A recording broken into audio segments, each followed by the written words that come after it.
ஆனால் இன்றைய சூழ்நிலையில் அரசு அவ்வளவு லேசாக எல்லா பிரச்சனையும் முடிக்கவே முடியாது. அதே மாதிரி எங்களுடைய அனுபவம், கலைஞரை போய் பார்க்கிற பொழுது ஏஎஸ் கைது செய்யப்படுறாரு. ஏஎஸ் கையில் விலங்கு மாட்டப்பட்டு சிறைக்கு கொண்டு போகப்படுறாரு. அன்றைய முதலமைச்சர் கலைஞர் அவர்களை அவர் விடுதலையான பிறகு போய் பார்க்குறோம். அவரும் எச்சரிக்கையாக சீஃப் செக்ரட்டரியும் இந்த வட்டார அமைச்சர் அன்பரசனையும் வந்து கூப்பிட்டு உட்கார வைக்கிறாரு.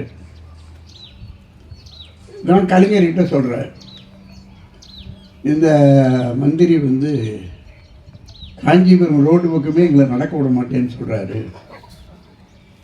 எங்களை பற்றி இவங்க இந்த மந்திரிக்கு தெரியல. திராவிட இயக்கத்துக்கும் கம்யூனிஸ்ட் இயக்கத்துக்கும் எப்படிப்பட்ட மோதல்கள் கடந்த 60-70 ஆண்டு காலமாக நடந்திருக்கிறது என்பது இந்த மந்திரிக்கு தெரியல. கலைஞர் கேட்டார், அப்படியாப்பா அப்படின்னார்.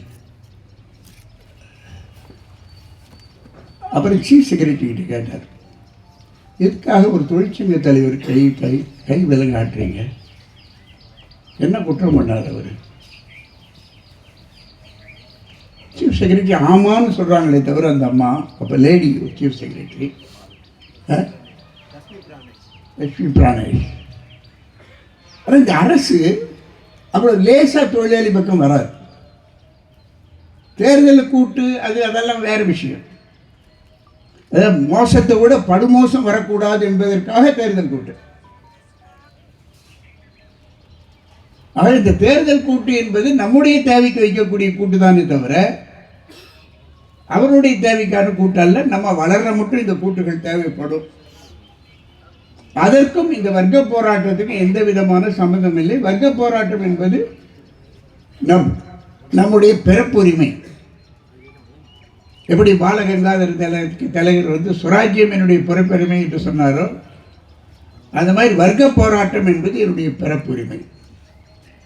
நம்ம வர்க்க போராட்டம் என்று சொல்கிற பொழுது முதலாளியை மட்டுமல்ல, இந்த வட்டாரத்தில் இருக்கக்கூடிய அனைத்து மக்களுக்கும் நாம தான் கார்டியன்.